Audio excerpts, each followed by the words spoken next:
청계천이요. 콘크리트로 만든 그 거대한 어항 말입니까? 이건 명백한 허위, 날조, 조작입니다. 2026년 2월 일본 도쿄에서 한 노학자가 서울시의 생태보건 발표를 보며 분노에 찬 목소리를 냈습니다. 그의 이름은 이시가미 렌타로, 일본 생태학계에서 한때 전설로 불렸던 64세의 권위자였습니다. 그는 30년 넘게 도시 하천 복원을 연구해온 사람이었고, 특히 도심의 상위 포식 조류가 돌아와야 진짜 복원이라는 이론의 선구자였습니다. 하지만 정작 그 자신은 도쿄에서도 오사카에서도 삿포로에서도 그 꿈을 이루지 못했습니다. 그런 그가 본 서울시 발표는 믿을 수 없는 내용이었습니다. 서울 한복판, 그것도 고층 빌딩과 지하철이 교차하는 도심 하천에서 멸종위기 맹금류 새올리기와 새매가 안정적으로 활동한다는 주장이었습니다. 거기에 한반도 고유종 쉬리와 버들치, 심지어 천연기념물 수달까지 복귀했다는 보고였습니다. 일본 학계는 즉각 반발했습니다. 인공 하천에서 상위 포식자 복귀는 생태학적으로 불가능하다는 것이 그들의 입장이었습니다. 유럽의 몇몇 전문가들도 회의적인 반응을 보였습니다. 한국은 또 과장하고 있다는 조롱 섞인 목소리도 적지 않았습니다. 하지만 서울시는 흔들리지 않았습니다. 20년 넘게 축적된 시민 기록과 영상 자료, 그리고 현장 데이터를 공개했습니다. 이시가미는 결국 직접 확인하기 위해 서울행 비행기에 올랐습니다. 그는 한국의 거짓을 폭로하고 일본의 체면을 지키려 했습니다. 하지만 그가 서울에서 목격한 것은 그의 45년 학자 인생을 완전히 뒤흔들어 놓을 장면이었습니다. 도대체 서울 하늘에서 무슨 일이 벌어지고 있었던 걸까요? 그리고 왜 일본 최고의 학자가 결국 무릎을 꿇고 고백해야 했을까요? 지금부터 그 놀라운 이야기를 시작하겠습니다. 잠깐만요. 혹시 지금 어디서 듣고 계신가요? 구독과 좋아요 미리 눌러주시면 건강하고 행복한 기운 듬뿍 받으실 거예요. 저는 그 영상을 보자마자 단정했습니다. 이건 생태가 아니라 연출입니다. 도쿄 정부 청사 11층 회의실이었죠. 겨울 끝자락에 탁한 햇빛이 블라인드 사이로 비스듬히 들어왔지만 회의실 안은 차갑고 눅눅했습니다. 오래된 형광등 불빛 아래 앉은 사람들 얼굴은 하나같이 창백하고 피곤해 보였어요. 회의 테이블 위에 놓인 서류 뭉치들은 이미 몇 시간째 같은 자리에 있었고 커피잔에는 식은 커피가 반쯤 남아 있었습니다. 누군가 기침을 했고 또 누군가는 펜을 돌리다 멈췄어요. 벽면 스크린에는 서울시가 배포한 생태보건 영상이 재생되고 있었습니다. 서울 도심 하천 상공을 스치듯 날아가는 작은 맹금류의 그림자. 물가 돌틈 사이를 미끄러지듯 숨는 쉬리. 얕은 여울을 가르는 버들치대. 그리고 새벽 어스름 속 난간 아래를 번개처럼 가로지르는 새올리기 한 쌍. 화면 속 물은 너무 맑았고 하늘은 너무 푸르렀습니다. 마치 자연 다큐멘터리 같았어요. 그런데 이게 서울 한복판이라는 게 믿기지 않았죠. 나레이션은 담담했지만 자신감이 넘쳤습니다. 서울 도심 수계에서 새올리기와 새매의 안정적 활동 흔적이 확인되었고 하위 먹이망 지표종인 쉬리와 버들치, 야간 포유류인 수달까지 복귀 조짐이 포착되었습니다. 저는 안경을 벗었습니다. 천천히 닫고 다시 썼어요. 그리고 아주 낮고 단단한 목소리로 말했죠. 이건 생태가 아니라 연출입니다. 주변이 조용해졌습니다. 몇몇 사람들이 고개를 들었고 누군가는 시선을 피했어요. 저는 스크린을 노려본 채 말을 이었습니다. 새올리기와 새매는 도심에 잠깐 스치듯 들어올 수는 있어도 먹이망과 정주 환경이 동시에 받쳐주지 않으면 돌아오지 않습니다. 쉬리와 버들치가 있다는 말도 과장일 가능성이 높고 수달까지 끼워 넣은 건 홍보적 욕심이죠. 이 정도면 보고서가 아니라 쇼에 가깝습니다. 제 말은 차갑지만 흔들림이 없었습니다. 회의실 안 몇몇은 고개를 끄덕였고 몇몇은 불편한 표정을 지었어요. 하지만 아무도 반박하지 않았습니다. 저는 일본에서 한때 전설로 불리던 학자였으니까요. 도시 생태복원의 핵심은 상위 포식자의 복귀라고 주장해온 사람이었습니다. 물이 조금 맑아졌다고 복원이 끝난 게 아니에요. 먹이사슬의 정점에 가까운 생물이 돌아와야 비로소 진짜 복원입니다. 그 신념을 30년 넘게 붙들어 왔어요. 하지만 정작 저는 도쿄에서도 오사카에서도 삿포로에서도 그걸 끝내 증명하지 못했습니다. 물은 맑아졌고 산책로는 예뻐졌지만 생태계는 끝내보기 좋은 공공시설 수준을 넘지 못했죠. 특히 도쿄 외곽 하천 프로젝트는 제 경력에 깊은 상처로 남았습니다. 3년간의 연구비, 수십 명의 연구진, 언론의 기대. 저는 자신 있게 말했었어요. 3년 안에 맹금류가 돌아올 겁니다. 하지만 돌아온 건 실망뿐이었죠. 그 뒤로 저는 점점 더 조심스러워졌고 동시에 더 냉소적으로 변했습니다. 기적을 믿지 않게 됐어요. 제 실패를 누구보다 잘 아는 정치인 쿠로사와 진페이가 회의실 구석에서 미소를 지었습니다. 그 미소는 위로가 아니라 계산이었어요. 그는 매우 공손한 태도로 입을 열었죠. 그래서 더더욱 선생님께서 직접 확인해 주셔야 하지 않겠습니까? 일본 생태학의 기준을 세운 분이요. 이 말은 칭찬처럼 들렸지만 사실은 상처를 누르는 손가락이었습니다. 저는 그 의미를 알았어요. 제가 실패한 프로젝트들, 학계에서 당했던 조롱, 현장 감각 없는 이론가라는 멸칭. 그 모든 기억이 목 뒤에서부터 식은 기운처럼 기어 올라왔습니다. 쿠로사와는 조금 더 몸을 앞으로 기울이며 말을 이었어요. 선생님만큼 도시 생태계의 원리를 아시는 분이 없습니다. 그러니 선생님이 확인하시면 그게 곧 일본의 공식 입장이 되는 겁니다. 그는 한 걸음 더 들어왔죠. 솔직히 말씀드리면 국제포럼 전에 정리가 필요합니다. 한국이 동아시아 도시생태보건의 표준처럼 인정받는 건 너무 이르지 않겠습니까? 저는 대답하지 않았습니다. 하지만 제 손끝이 미세하게 굳었어요. 쿠로사와의 말은 정중했지만 그 안에 담긴 메시지는 분명했습니다. 한국이 일본보다 앞서는 걸 막아달라는 거였죠. 저는 서울을 압니다. 아니, 정확히는 45년 전의 서울을 알죠. 젊은 시절 교환학생으로 머물렀던 때 청계천은 생태 하천이 아니라 검은 상처였습니다.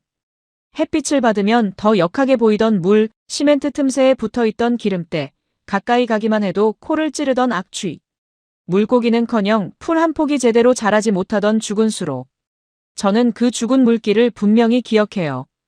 그때 저는 일기장에 이렇게 적었었죠. 이 도시의 물은 이미 끝났다.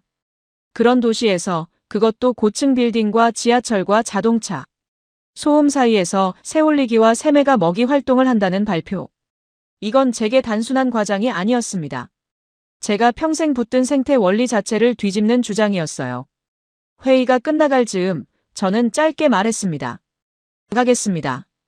일주일이면 충분합니다. 그 한마디에 회의실 공기가 달라졌어요. 쿠로사와는 눈빛을 숨기지 못했습니다. 그는 이미 그림을 그리고 있었죠. 일본의 권위자가 한국의 과장 보고를 무너뜨리는 장면. 그리고 그 중심에 자신이 서는 장면을요. 감사합니다, 선생님. 일본이 선생님을 믿습니다. 그의 말에는 무게가 실렸습니다. 하지만 저는 아직 몰랐습니다. 이번 서울행은 누군가의 거짓을 밝히러 가는 길이 아니라 제가 오랫동안 믿어온 냉소가 무너지는 길이라는 것을. 회의실을 나서며 창밖을 봤어요. 도쿄의 겨울 하늘은 회색이었고 멀리 보이는 스미다강은 정돈되어 있었지만 차가웠습니다. 깨끗하지만 살아있지 않은 물. 제가 평생 만들어 온 것이 바로 저런 하천이었죠. 손가방을 쥔 손에 힘이 들어갔습니다. 복도를 걸으며 저는 생각했어요. 서울에 가서 확인하겠습니다. 새올리기와 새매가 정말 도심에서 활동하는지 아니면 그저 홍보용 영상 몇 컷에 불과한지. 만약 후자라면 저는 주저없이 말할 겁니다. 한국의 발표는 과장이라고. 엘리베이터를 기다리며 유리창에 비친 제 얼굴을 봤습니다. 64세. 회색빛 머리, 금속태 안경, 굳은 인매. 언제부터인가 저는 놀라는 법을 잊어버렸어요. 하지만 가슴 한쪽에서 작은 불안이 꿈틀거렸습니다. 만약 진짜라면, 만약 제가 평생 이루지 못한 일을 저들이 해냈다면, 그럼 지난 20년간 제가 붙들고 있던 실패는 뭐였을까요? 저는 고개를 저었습니다. 아니에요. 불가능합니다. 도심 한복판에서 상위 포식 조류가 정주한다는 건 생태학적으로 불가능해요. 저는 그렇게 스스로를 다독이며 공항행차에 올랐습니다. 차창 밖으로 도쿄의 거리가 흘러갔습니다. 정돈되고 깨끗하고 질서 잡힌 도시. 하지만 어딘가 차가운 도시. 저는 눈을 감았습니다. 일주일 뒤면 돌아올 겁니다. 그리고 말하겠죠. 역시 불가능했다고. 인천공항에 내린 순간부터 저는 불편했습니다. 공항의 유리벽 너머로 보이는 서울 하늘은 차갑고 맑았어요. 바람은 여전히 초봄답게 차가웠지만 도시 전체의 결이 제가 기억하던 서울과 너무 달랐습니다. 입국장을 나서자 사람들이 분주하게 오갔고 안내방송이 차분하게 흘러나왔어요. 45년 전 이곳은 이렇게 정돈되지 않았었죠. 고속도로를 타고 도심으로 들어가는 동안 차창 밖으로 펼쳐지는 풍경은 제 기억을 계속 배반했습니다. 정돈된 도로, 촘촘한 교량, 강변공원, 규칙적으로 이어지는 녹지축. 높은 건물들 사이로 보이는 깨끗한 수면. 한강이었어요. 제가 알던 서울은 살아남기 위해 급히 몸집을 키우던 도시였는데 지금의 서울은 이미 한 번 성장통을 지나 자기 질서를 갖춘 도시처럼 보였습니다. 저는 창밖을 보며 생각했어요. 겉모습만 바뀐 걸 수도 있다고. 공항 마중을 나온 한서윤은 첫인상부터 예상 밖이었습니다. 화려하거나 과장된 인물이 아니었어요. 짙은 패딩, 묶은 머리, 검은 안경, 손에는 낡은 현장 수첩. 인사는 깔끔하고 짧았습니다. 서울까지 오시느라 고생 많으셨습니다. 저는 서울 도시생태보건 연구센터의 한서윤입니다. 저는 무표정하게 고개만 끄덕였어요. 바로 현장으로 가죠. 시간 낭비는 싫습니다. 듣는 사람 기분을 배려하는 말이 아니었죠. 한서윤은 잠깐 눈동자만 움직일 뿐 별 반응을 보이지 않았습니다. 좋습니다. 대신 오늘은 물부터 보셔야 합니다. 그 대답이 저를 조금 거슬리게 했어요. 보통 이런 자리는 변명이나 홍보부터 나오기 마련인데 이 여자는 설명 순서를 정해놓은 사람처럼 말했습니다. 그것도 확신을 가지고요. 차는 조용히 달렸습니다. 한서윤은 불필요한 말을 하지 않았고 저도 굳이 대화를 시작하지 않았어요. 창밖으로 서울의 거리가 흘러갔습니다. 빌딩 숲, 횡단보도, 사람들, 카페, 상가. 45년 전과는 완전히 다른 도시였어요. 청계천 초입에 도착했을 때 저는 자신도 모르게 걸음을 늦췄습니다. 물빛이 생각보다 훨씬 밝았어요. 회색 도시 풍경 사이를 흐르는 하천이 인공 구조물 속에 갇힌 물길임에도 이상하리만치 맑았습니다. 햇빛이 얕은 여울 위에서 잘게 부서지고 수면 아래 동그란 자갈이 그대로 보였어요. 발목 높이쯤 되는 얕은 물가에선 작은 어류가 그림자처럼 움직였습니다. 도시 소음은 분명 있는데 이상하게 물소리가 그걸 이기고 귀에 들어왔어요. 저는 잠깐 멈춰 섰습니다. 45년 전 이 물길은 죽어 있었어요. 시커먼 물, 역한 냄새, 시멘트 틈새의 기름때. 그런데 지금은 저는 바로 장비 가방을 열어 수질 측정기를 꺼냈습니다. 숫자에 기대는 건 제 습관이자 방어였어요. 장비를 물에 담그고 묵묵히 화면을 바라봤습니다. 수온, 산소 포화도, 전기 전도도, 탁도. 결과는 예상보다 훨씬 좋았습니다. 순간 제 표정이 아주 미세하게 굳었어요. 이 정도면 생각보다 훨씬 낫군요. 한서윤은 담담하게 말했습니다. 생각보다가 아니라 오래 걸린 겁니다. 짧은 말인데 이상하게 오래 남았어요. 저는 곧바로 방어적으로 돌아섰습니다. 수질이 좋아졌다고 새올릭이나 새매가 돌아오는 건 아닙니다. 물이 깨끗한 공원 하천은 일본에도 많아요. 문제는 먹이망과 교란 밀도입니다. 도심 맹금류는 사진 한 장 찍혔다고 서식이라 부를 수 없습니다. 한서윤은 그 반응을 이미 예상한 사람처럼 고개를 끄덕였어요. 맞습니다. 그래서 보여드리려는 겁니다. 발표 자료가 아니라 흐름을요. 차를 타고 조금 더 이동해 청계천과 중랑천으로 이어지는 연결 구간에 가까워질수록 분위기가 달라졌습니다. 단순한 산책 하천이 아니었어요. 여울과 웅덩이, 완만한 곡선과 교각 아래 그늘, 물살이 빠른 구간과 느린 구간이 섞여 있었습니다. 돌틈에는 미세한 수초가 붙어 있고 난간 아래는 생각보다 어둡고 깊었어요. 저는 직감적으로 알았습니다. 이건 보기 좋게 꾸민 공원이 아니라 누군가 정말 오랫동안 살아있는 물길이 되게 하려고 설계한 흔적이라는 걸요. 하지만 저는 그 사실을 인정하고 싶지 않았습니다. 그래서 더 차갑게 말했어요. 환경이 그럴듯하다고 진실이 되진 않습니다. 그때 뒤에서 카메라 셔터 소리가 아니라 아주 낮은 작동음이 들렸습니다. 민도훈이었어요. 그는 멀찍이서 카메라를 들고 오늘의 첫 기록 컷을 잡고 있었습니다. 사람 얼굴보다 물과 돌, 그림자와 발자국부터 찍는 타입이었어요. 한서윤이 짧게 소개했습니다. 저희 현장 기록 담당입니다. 민도훈 씨. 발표용이 아니라 아카이브용 기록을 남깁니다. 민도훈은 가볍게 인사만 했어요. 잘 부탁드립니다, 교수님. 좋은 장면은 되게 오래 기다려야 나옵니다. 저는 그 말을 듣고 약간 비웃었습니다. 과학은 기다림보다 검증입니다. 민도훈은 대꾸하지 않았어요. 대신 물간안간에 오래된 긁힘 자국, 새 배설물, 흔적, 돌 위에 작은 터라놀 같은 것을 차례로 찍었습니다. 저는 그의 행동을 지켜봤어요. 이상하게 성가시지 않았습니다. 그는 주장하지 않고 기록만 했으니까요. 해가 기울 무렵 저는 혼자 잠깐 물 위를 오래 봤습니다. 수면 위로 저녁빛이 스며들었고 멀리서 외가리 한 마리가 날아갔어요. 물은 조용히 흘렀고 도시는 여전히 시끄러웠습니다. 하지만 이 물길만은 자기 리듬을 잃지 않고 있었어요. 저는 아주 짧게, 거의 속으로만 말했습니다. 정말 많이 달라졌군. 그 말이 서울을 향한 감탄인지 아니면 제 기억이 낡았다는 인정인지는 아직 알 수 없었어요. 호텔로 돌아가는 차 안에서 한서윤이 말했습니다. 내일은 새벽부터 시작하는 게 좋습니다. 새올리기는 이른 시간에 활동이 활발하거든요. 저는 대답 대신 고개만 끄덕였습니다. 창밖으로 서울의 야경이 펼쳐졌어요. 청계천 물길이 가늘게 빛났고 빌딩의 불빛이 수면에 반사됐습니다.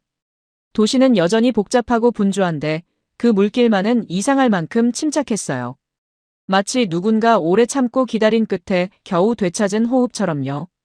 저는 불쑥 30대 시절을 떠올렸습니다. 도쿄 외곽의 하천복원 실험장. 자신만만하게 그려둔 설계도.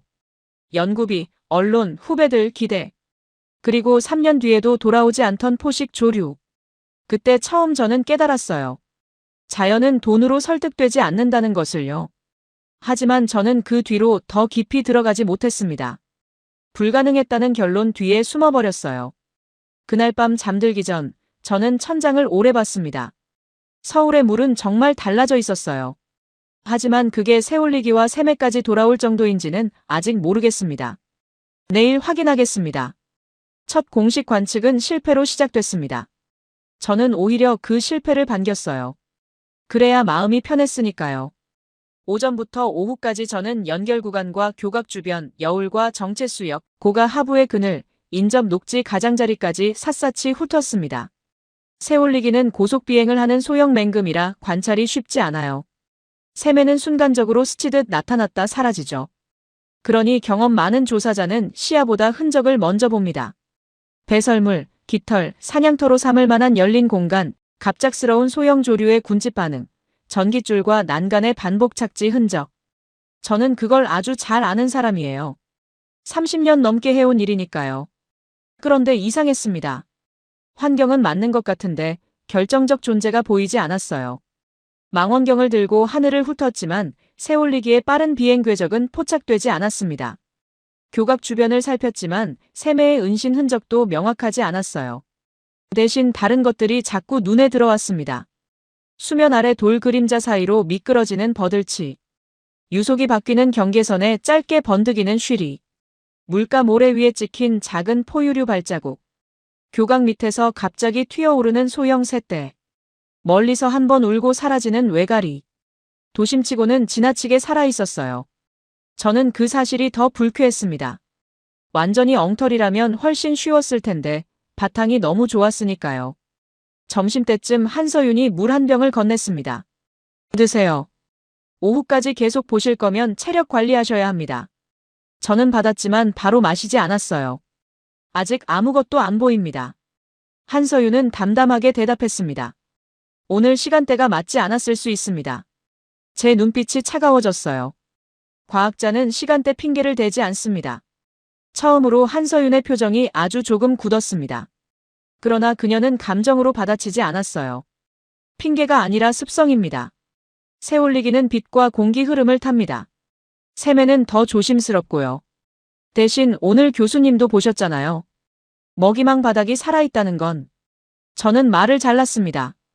바닥이 살아있어도 꼭대기가 돌아오진 않습니다. 그 차이를 모르진 않겠죠. 그 말은 전문가 사이의 대화 같지만 사실은 공격이었어요.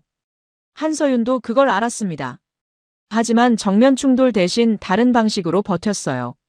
그래서 내일 새벽에 다시 보시죠. 저는 대답하지 않았습니다.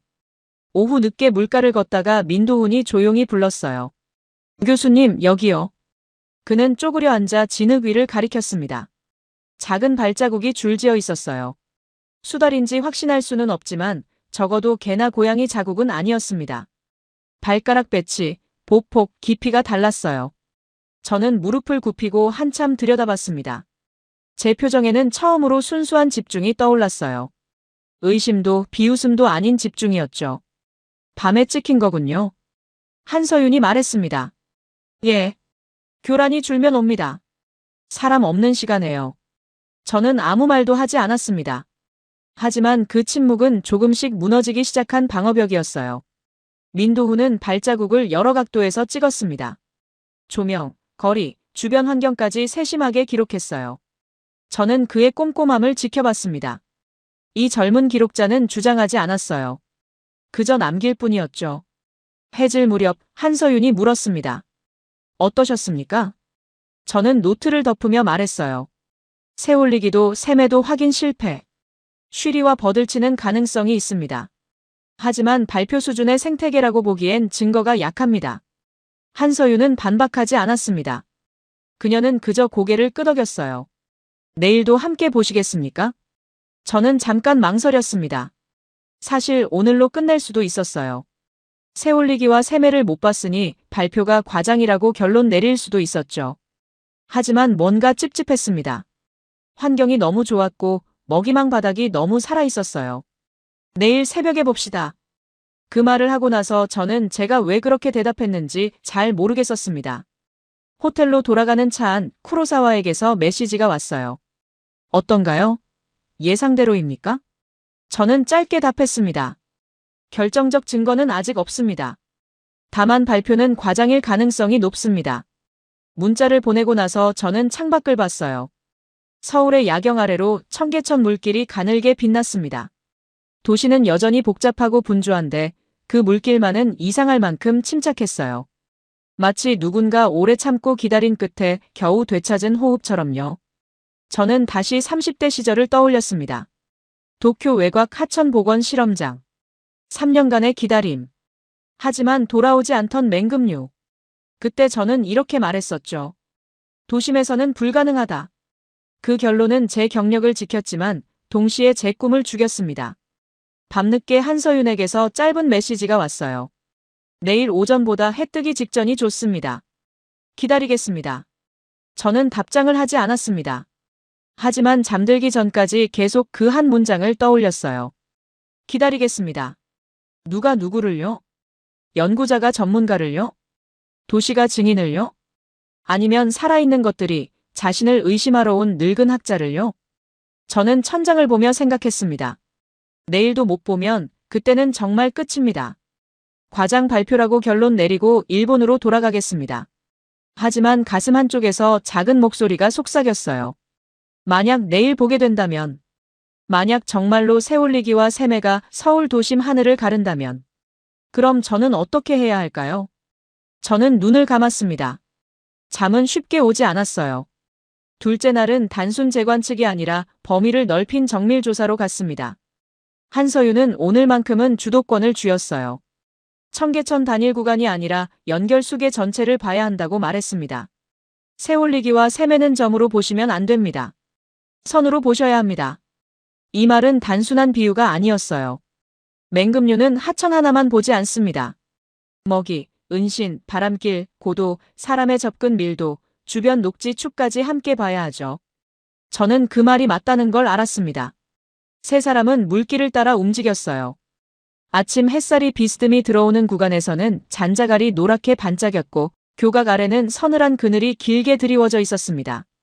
어떤 구간은 산책객이 많아 사람 냄새가 진했고 어떤 구간은 겨우 몇백 미터 떨어졌을 뿐인데 갑자기 새소리가 또렷해졌어요. 민도훈은 이 미세한 분위기 차이를 계속 카메라에 담았습니다. 발자국, 물결 방향, 난간의 조류, 새가 갑자기 튀어오르는 순간 잠깐 멈춘 정적까지요. 저는 오늘 걸으면서 훨씬 더 많이 봤습니다. 새를 보지 못해도 새가 있을 만한 구조를 봤어요. 셈매가 몸을 숨겼다가 급강하할 만한 나뭇가지 배치. 새 올리기가 공중에서 먹이를 낚아챌 때 사용할 개방 공간. 소형 조류들이 몰리는 키 큰 수목 뒤. 수달이 밤에 오갈 법한 그림자 통로. 저는 점점 더 불편해졌습니다. 한국 측 발표가 조작이라면 누군가 엄청나게 치밀하게 거짓말을 준비한 셈이 되니까요. 그런데 현장은 거짓말치기엔 너무 살아있었어요. 중간중간 한서윤은 설명을 했지만 자랑처럼 들리지 않게 조심했습니다. 여기는 유속을 일부러 다르게 만들었습니다. 빨리 흐르는 구간과 느린 구간이 같이 있어야 어종 구성이 다양해집니다.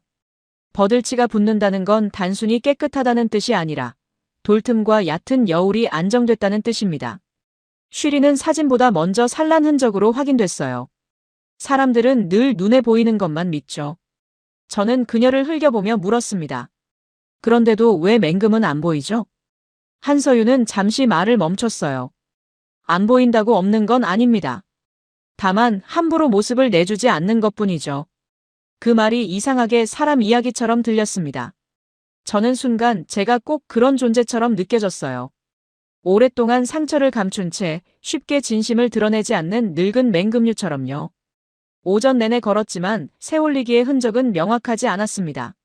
하지만 이상한 건 제가 점점 더 집중하고 있다는 거였어요. 어제는 실패를 확인하려는 마음이었다면 오늘은 정말 찾고 있었습니다. 정말 있는지를요. 점심 무렵 한 구간에서 멈춰 섰어요.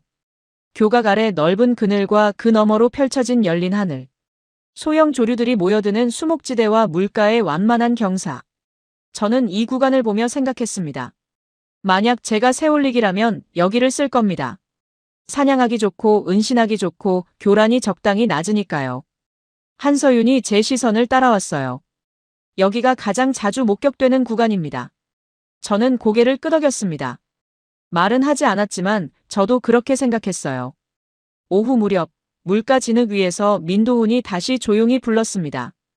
여기 또 발자국 있습니다. 이번엔 어제보다 더 선명했어요. 발가락 5개, 물갈퀴 흔적, 꼬리 자국까지. 수달이 확실했습니다. 저는 무릎을 굽히고 한참 들여다봤어요. 손으로 흙을 만져봤습니다. 아직 마르지 않았어요. 몇 시간 전에 찍힌 거였죠. 새벽에 왔군요. 한서윤이 말했습니다. 예. 이 구간은 밤에 사람이 거의 없어요. 그래서 수달이 자주 옵니다. 저는 일어서서 주변을 둘러봤어요. 난간 아래 어두운 통로, 물가의 낮은 덤불, 물속의 깊은 웅덩이. 수달이 쓰기 좋은 환경이었습니다. 민도훈은 발자국을 여러 각도에서 기록했어요. 측정 도구를 꺼내 크기를 재고 주변 환경까지 함께 담았습니다. 저는 그의 꼼꼼함을 보며 생각했어요. 이 기록들은 나중에 중요한 증거가 될 겁니다. 오후 늦게 한서윤이 물었습니다. 교수님, 이 도시가 어떻게 보이십니까? 갑작스러운 질문이었어요. 저는 잠깐 생각했습니다. 예상보다 훨씬 잘 되어 있습니다. 하지만 그게 맹금류까지 돌아왔다는 증거는 아닙니다. 한서윤은 고개를 끄덕였어요. 맞습니다. 하지만 교수님도 아시잖아요. 바닥이 이 정도면 위도 올 수 있다는 걸요. 저는 대답하지 않았습니다.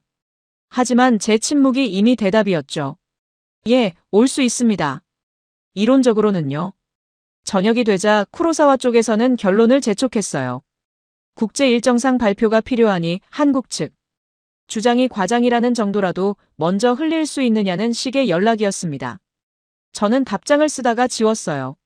제가 지금 느끼는 건 확신이 아니라 혼란이었으니까요. 혼란을 싫어하는 사람이 가장 무너질 때의 표정이 제 얼굴에 서서히 드러났습니다. 호텔로 돌아와 창밖을 봤어요. 서울의 밤하늘은 밝았고 청계천은 조용히 빛났습니다. 저는 노트를 펼쳤습니다. 오늘 본 것들을 정리했어요. 버들치, 쉬리, 수달 발자국, 소형 조류 군집, 완벽한 서식 구조. 모든 게 맞아떨어지는데 정작 주인공은 보이지 않았습니다. 저는 펜을 내려놓고 생각했어요. 내일이 마지막입니다. 내일도 못 보면 저는 돌아가야 합니다. 하지만 이상하게도 제 마음 한쪽에서는 바라고 있었어요. 내일은 보고 싶다고요. 정말로 세올리기가 서울 하늘을 가르는 모습을요. 제가 평생 이루지 못한 그 장면을요. 저는 눈을 감았습니다. 64년을 살면서 이렇게 뭔가를 간절히 바란 적이 언제였을까요? 아마 30대 도쿄 프로젝트 때 이후로 처음일 겁니다. 그때도 저는 기다렸어요. 하지만 오지 않았죠. 이번에는 올까요? 셋째 날 밤 호텔 로비는 조용했습니다. 늦은 시간에 로비 특유의 정막, 은은한 조명, 멀리서 들리는 엘리베이터 소리. 한서윤은 따뜻한 차를 앞에 두고 있었고 저는 오늘 정리한 노트를 넘겼어요. 데이터만 놓고 보면 아직 발표를 뒤집을 만큼 결정적이지 않았습니다. 세올리기, 셈의 둘 다 직접 확인하지 못했으니까요. 과학적으로만 말하면 저는 여전히 부정적인 결론을 낼 수 있었습니다. 그런데 이상하게도 그 결론을 내리는 순간 마음이 무거웠어요. 한서윤이 먼저 물었습니다. 내일 떠나십니까? 원래는 그럴 생각이었습니다. 그런데 지금은 아닌 것 같군요. 저는 눈썹을 찌푸렸어요. 상대가 제 마음을 읽는 걸 좋아하지 않는 사람이니까요. 무슨 뜻입니까? 한서윤은 조용히 저를 봤습니다. 처음 이틀 동안 교수님은 틀렸다는 걸 증명하러 오신 분 같았습니다. 그런데 오늘은 조금 달랐어요. 찾고 계셨습니다. 정말 있는지. 이 말은 저를 불편하게 만들었어요. 너무 정확했으니까요. 저는 반사적으로 차갑게 대꾸했습니다. 과학자는 감정으로 찾지 않습니다. 한서윤은 고개를 끄덕였어요. 맞습니다. 하지만 처음부터 없다고 믿는 사람은 못 봅니다. 침묵이 길어졌습니다. 이 장면에서 중요한 건 한서윤이 저를 가르치려 들지 않는다는 점이었어요. 그녀는 제 오만을 정죄하지 않고 그 오만 아래 깔린 상처를 건드렸습니다. 저는 오래전 제가 왜 이 일을 시작했는지 떠올렸어요. 어린 시절 산골 계류에서 처음 본 작은 맹금의 급강하. 거의 소리도 없이 하늘을 가르며 내려오던 그 짧은 순간. 세상엔 눈에 잘 보이지 않는데도 분명 존재하는 질서가 있다는 걸 처음 느꼈던 순간이었죠. 저는 그 경이로움 때문에 생태학자가 되었습니다. 하지만 그 뒤로 저는 경외보다 검증, 설렘보다 실패 방지, 발견보다 반박에 익숙해졌어요. 실패한 사람은 점점 놀라지 않는 법부터 배우게 되니까요. 그때 민도훈이 카메라 배터리를 정리하며 툭 말했습니다. 좋은 장면은 대개 마지막 날에 나오는 게 아니라 마지막까지 포기 안 했을 때 나옵니다. 가벼운 말 같지만 이상하게 무게가 있었어요. 저는 그 젊은 기록자를 잠깐 봤습니다. 민도훈은 시선을 피하지 않았어요. 그는 주장하는 사람이 아니라 기록하는 사람이라서 더 믿기 어렵고 그래서 더 믿음직스러웠습니다. 한서윤은 마지막으로 제안했어요. 내일 새벽 해 뜨기 직전. 딱 한 번만 더 보시죠. 안 보이면 저도 더는 말씀드리지 않겠습니다. 저는 조건을 걸었습니다. 내일도 없으면 저는 공식적으로 과장 발표라고 말할 겁니다. 그러셔도 됩니다. 망설임 없는 대답이었어요. 바로 그 당당함이 저를 흔들었습니다. 거짓말하는 사람은 이렇게 말하지 못하니까요. 그날 밤 저는 좀처럼 잠들지 못했어요. 서울의 새벽이 가까워질수록 마음 한쪽에서 오래 잊고 지낸 감정이 움직였습니다. 기대. 저는 그 감정을 부정했지만 부정할수록 더 또렷해졌어요. 30년 만에 다시 느끼는 설렘이었습니다. 마지막 새벽이었습니다. 도시는 아직 완전히 깨어나지 않았어요. 가로등이 힘을 다하지 못한 채 희미하게 서 있고 물가 위로 얇은 안개가 흘렀습니다. 차에서 내리자 차가운 공기가 뺨을 베듯 스쳤어요. 한서윤은 말을 아꼈고 민도훈도 카메라 셔터를 남발하지 않았습니다. 이 시간대의 현장은 누군가의 허락 없이는 소리를 크게 내면 안 될 것 같은 분위기를 갖고 있었어요. 저는 삼각대를 세우고 망원경을 올렸습니다. 손놀림은 익숙했지만 오늘은 약간 느렸어요. 실패를 확인하려는 사람이 아니라 놓치고 싶지 않은 사람이 되었으니까요. 처음 몇 분은 아무것도 보이지 않았습니다. 안개는 오히려 사람을 초조하게 만들었어요. 보일 듯 말 듯한 수면, 흐릿한 교각의 윤곽, 간헐적으로 튀어오르는 물방울 소리. 저는 숨을 고르고 시야를 좁혔습니다. 그때 난간 아래쪽 공기를 가르는 아주 짧은 선 하나가 스쳤어요. 너무 빨라서 일반인은 못 봅니다. 하지만 저는 봤어요. 직선 비행 뒤 급한 방향 전환, 작은 몸집, 날개 끝에 날카로운 형태. 세올리기였습니다. 제 심장이 한 번 크게 내려앉았어요. 착각일 수 있다고 생각했습니다. 초점을 재조정했어요. 그리고 몇 초 뒤, 이번엔 더 선명하게 봤습니다. 새벽빛에 검게 젖은 하늘을 가르며 교각 틈에서 튀어나온 작은 맹금이 공중의 미세한 먹잇감을 낚아채듯 움직였어요. 그 순간의 움직임에는 망설임이 없었습니다. 잠깐 스친 개체가 아니라 이 공간을 익숙하게 쓰는 몸짓이었어요. 말도 안 돼. 제 입에서 거의 무의식적으로 새어나왔습니다. 한서윤은 아무 말도 하지 않았어요. 대신 아주 천천히 손가락으로 상류 쪽을 가리켰습니다. 거기서 또 하나의 그림자가 나왔어요. 이번에는 조금 더 묵직하고 낮았습니다. 짧은 활강, 그 뒤에 멈칫하는 정지, 다시 급격한 돌진. 샘매였어요. 서울 도심. 고층 빌딩과 지하철과 자동차 소음 사이. 바로 그 위를 상위 포식 조류 둘이 서로 다른 높이와 방식으로 공간을 나눠 쓰고 있었습니다. 저는 눈을 떼지 못했어요. 새올리기가 다시 원을 그리듯 돌다가 하천위 공기층을 쪼개고 샘에는 그보다 낮은 선을 타며 나뭇가지와 구조물을 이용했습니다. 단순 목격이 아니었어요. 이건 활동권의 이해였습니다. 이 생물들은 이곳을 방문하는 것이 아니라 사용하고 있었어요. 그리고 그 밑에서 빛이 조금 올라오자 물속이 드러났습니다. 여울 경계에서 쉬리가 번뜩이고 얕은 구간에서 버들치떼가 방향을 바꿨어요. 이 도시 하천의 맨 아래층과 중간층과 위쪽 공기가 하나의 체계로 연결되는 순간이 눈앞에서 완성됐습니다. 민도훈은 숨도 크게 쉬지 않은 채 촬영했어요. 카메라가 아니라 거의 증거 수집처럼요. 제 손이 떨렸습니다. 45년 학자 인생 동안 저는 이런 떨림을 몇 번밖에 겪지 못했어요. 제가 틀렸다는 사실을 깨달을 때의 두려움과 세상이 아직 제 예상을 넘어설 수 있다는 기쁨이 동시에 밀려오는 떨림이었습니다. 잠시 뒤 한서윤이 아주 낮게 말했어요. 교수님, 아직 끝이 아닙니다. 이건 위에 있는 것들이고요. 아래도 보셔야 합니다. 그녀의 말은 자랑이 아니라 안내였습니다. 저는 시선을 물가 아래로 내렸어요. 돌과 수초 사이를 가르는 작은 생명들, 야간 포유류가 남긴 흔적, 물과 공기, 포식과 피식이 하나의 도시 안에서 겨우겨우가 아니라 자연스럽게 이어지고 있는 흔적들. 저는 완전히 무너졌습니다. 이건 우연한 기적이 아니었어요. 오랫동안 지켜낸 질서였습니다. 충격은 여기서 끝나지 않았습니다. 하늘 위의 맹금을 본 뒤 저는 자연스럽게 질문하게 됐어요. 어떻게 이런 일이 가능했습니까? 그 질문에 대한 답은 연구실이 아니라 사람들 속에 있었습니다. 해가 조금 더 오르기 시작할 무렵 하나둘 사람들이 나타났어요.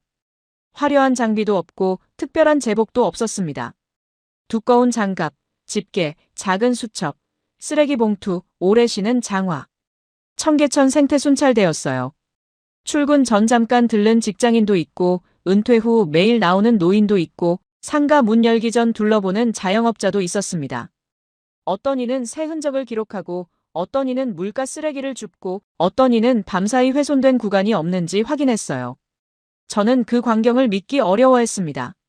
한두 번의 이벤트가 아니라는 걸 사람들 손에 익숙함이 말해주고 있었으니까요. 그 중에서도 가장 늦고 가장 천천히 오는데도 이상하게 가장 먼저 눈에 들어오는 사람이 있었어요. 오봉래였습니다. 굽은 허리, 낡은 회색 조끼, 작은 비닐봉투, 오래 쥔 손의 모양. 그녀는 누구보다 평범하게 생겼는데 그 공간에서는 마치 오래된 나무처럼 보였어요. 한서윤이 소개했습니다. 봉래 어르신은 복원 초기부터 여기 계셨습니다. 저보다 먼저요. 오봉래는 일본에서 온 학자를 보고도 별로 놀라지 않았어요. 그저 사람을 대하듯 인사했습니다. 멀리서 오셨네요. 오늘은 애들이 일찍 돌더라고요. 애들. 그녀는 새올리기와 새매를 그렇게 불렀어요. 전문가 입장에서는 웃길 수도 있는 표현인데 이상하게 우습지 않았습니다. 오랜 관찰과 애정이 묻어 있었으니까요. 저는 물었습니다. 매일 나오십니까? 오봉래는 당연하다는 듯 말했어요. 거의요. 안 나오면 허전해서요. 물은 하루만 안 봐도 바로 티가 나거든요. 그리고 그녀는 아주 자연스럽게 지난 시간을 말하기 시작했습니다. 처음엔 물고기 그림자도 보기 힘들었다고요. 몇 년 지나 버들치가 먼저 붙기 시작했고 그 다음 쉬리가 보였다고요. 밤에 발자국이 보이기 시작하더니 수달 흔적도 남았다고요. 그리고 어느 해 봄부터 공기 위가 달라졌다고요. 처음엔 작은 맹금이 스치듯 지나가더니 이젠 시간대를 맞추면 같은 구간을 다시 돈다고요. 이 설명은 논문 문장이 아니었습니다. 그러나 20년 현장 기록보다 더 생생했어요. 오봉래는 쓰레기를 주우며 말했습니다. 동물들은 정직해요. 위험하면 안 와요. 오면 그건 우리가 덜 망쳤다는 뜻이에요. 이 말이 제 가슴을 쳤습니다. 저는 45년 동안 복원을 설계하고 설명했지만 이 노인은 단 한 문장으로 복원의 본질을 말해버렸어요. 저는 그제야 이해했습니다. 제가 서울에서 본 건 한국 정부의 발표가 아니었다는 걸요. 누군가의 명예도 정치도 홍보도 아니었습니다. 20년 동안 수백 명이 아주 작고 지루하고 반복적인 일을 포기하지 않고 해온 결과였어요. 그 결과가 쉬리와 버들치로 시작해 수달 흔적으로 이어지고 마침내 새올리기와 세매의 활동권으로 이어진 것이었습니다. 저는 부끄러웠어요. 그리고 동시에 깊이 감동했습니다. 이 두 감정이 동시에 오는 순간 사람은 비로소 진짜로 바뀌는 거였죠. 도쿄로 돌아온 뒤 열린 공식 회의장은 처음 장면과 비슷했지만 분위기는 완전히 달랐습니다. 같은 형광등, 같은 탁한 공기, 같은 사람들. 하지만 이번엔 제 얼굴이 달랐어요. 서울에 갈 때의 얼굴이 상대의 허점을 찾는 사람이었다면 지금의 저는 자기 잘못을 알고도 피하지 않으려는 사람이었습니다. 쿠로사와 진페이는 여전히 예의 바른 표정으로 앉아 있었어요. 그는 아직도 어느 정도는 기대했습니다. 적당히 모호한 표현으로 한국 발표의 신뢰도를 깎아줄 거라고요. 하지만 저는 시작부터 길을 끊었습니다. 저는 서울의 발표를 과장이라고 판단하고 갔습니다. 결론부터 말씀드리겠습니다. 제가 틀렸습니다. 회의실이 조용해졌어요. 저는 천천히 그러나 흔들림 없이 말했습니다.